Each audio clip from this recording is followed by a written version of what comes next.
You've been hearing it for years. Everyone's moving to Florida and Texas. Sunshine, lower taxes, booming job markets. What's not to love, right? Well, not anymore. In a stunning reversal, new data shows that migration into Florida has dropped by 83% since its pandemic peak. Texas, down 77%. Two of the hottest relocation destinations in America are suddenly cooling off fast. If you're planning to move, invest, or buy a home in one of these states, you need to hit pause because something big is changing. Why are people leaving or choosing not to come at all? And what does this mean for the future of housing, rent prices, and property values in the South? What do you think? Drop your thoughts in the comments below. By the end of this video, you'll know whether relocating to Florida or Texas is still a smart move or a financial trap in disguise. And trust me, the reason for this shift might hit closer to home than you think. From 2020 through 2022,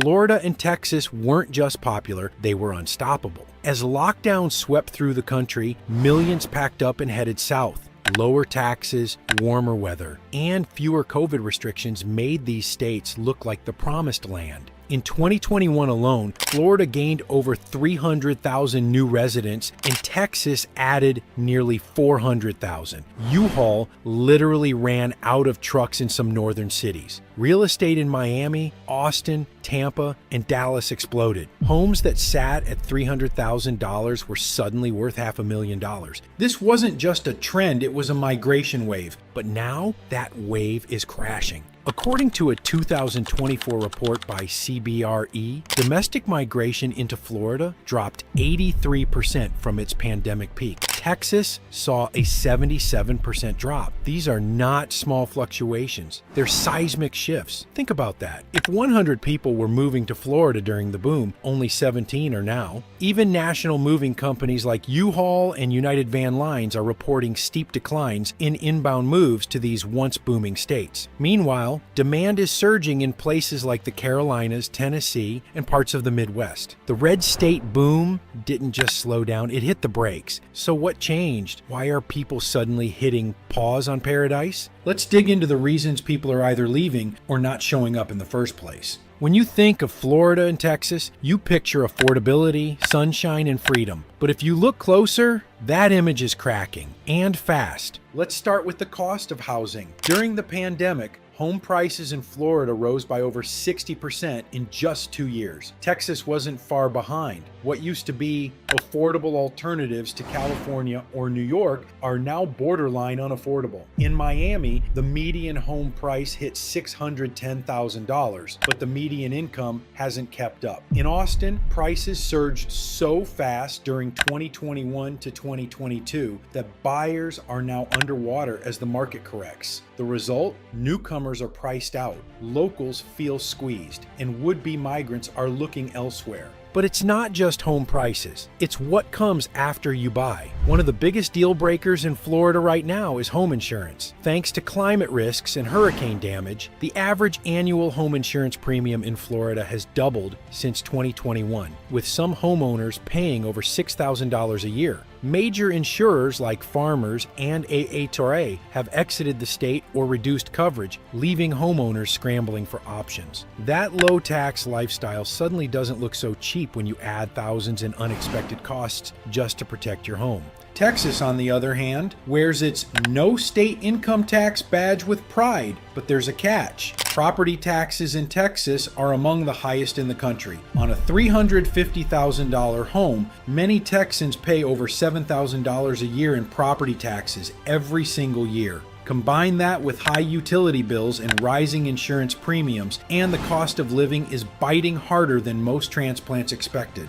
Even if you can afford the home and the taxes, life on the ground in these booming states comes with new headaches. More people means more pressure on roads, schools, and hospitals. In major metros like Dallas, Houston, Tampa, and Orlando, traffic has worsened. School districts are over capacity, and new housing can't keep up with demand. It's a classic case of success leading to saturation. Many new residents came expecting peace and space, but instead found congestion and competition.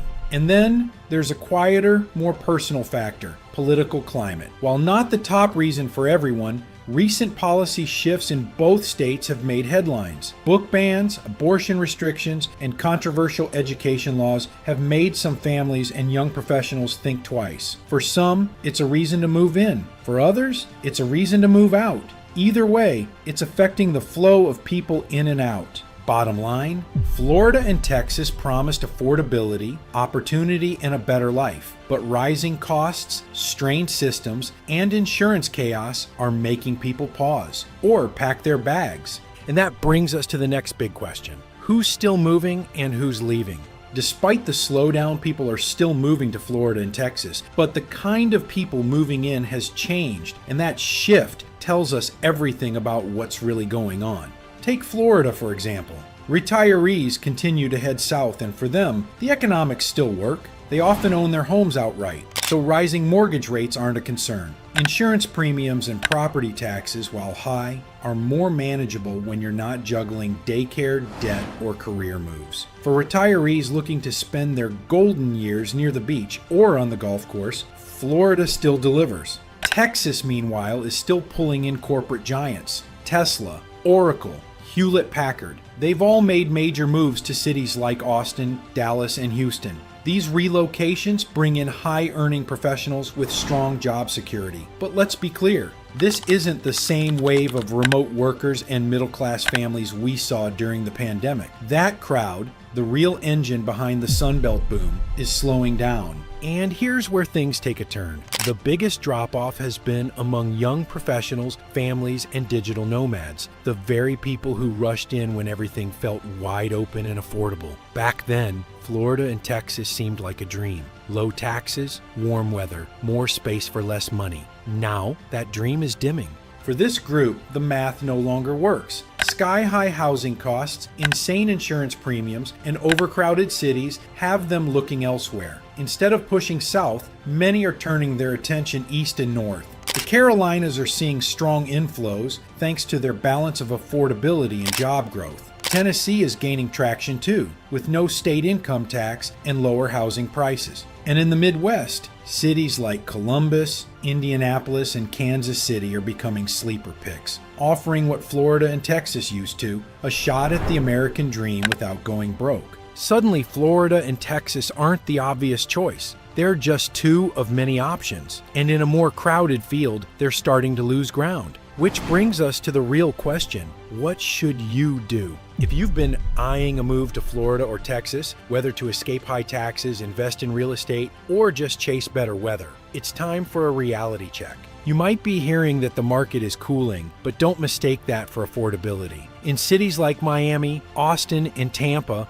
home prices are still significantly higher than before the pandemic. And with interest rates hovering between 6.5% and 7%, monthly payments are making ownership harder to reach than ever. And it doesn't stop at the mortgage. In Florida, for instance, you could be looking at a $2,000 monthly mortgage and an additional $500 or more for insurance. That's not just frustrating, it's enough to push many families out of the buying game entirely. If you're renting, you might finally catch a break, at least on the surface. In Austin, rents are down nearly 7% year over year. Thanks to overbuilding during the pandemic boom, developers flooded the market expecting endless demand, and now there's a short-term surplus. That means you might find better deals than last year.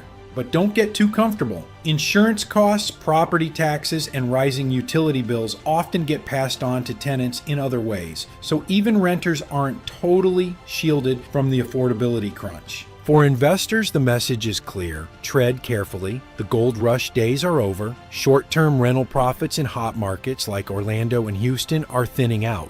Vacancy rates are climbing in neighborhoods that were overbuilt in anticipation of continued growth. And hidden costs, insurance, HOA fees, property taxes can quietly destroy your margins. More importantly, think about the demand side. If people are no longer rushing in like they were 2 years ago, who's going to rent your unit or buy your flipped property? The truth? Buying in Florida or Texas in 2020 was a steal. In 2025, it's a gamble that demands real calculation. It's not impossible to win, but you've got to run your numbers, weigh the risks, and understand the shifting landscape. The sunshine may still be bright, but the path forward isn't as clear as it used to be. Florida and Texas aren't crashing, but they're not coasting either. The era of mass migration to the Sun Belt is hitting a turning point. What used to be a no-brainer move is now a calculated risk.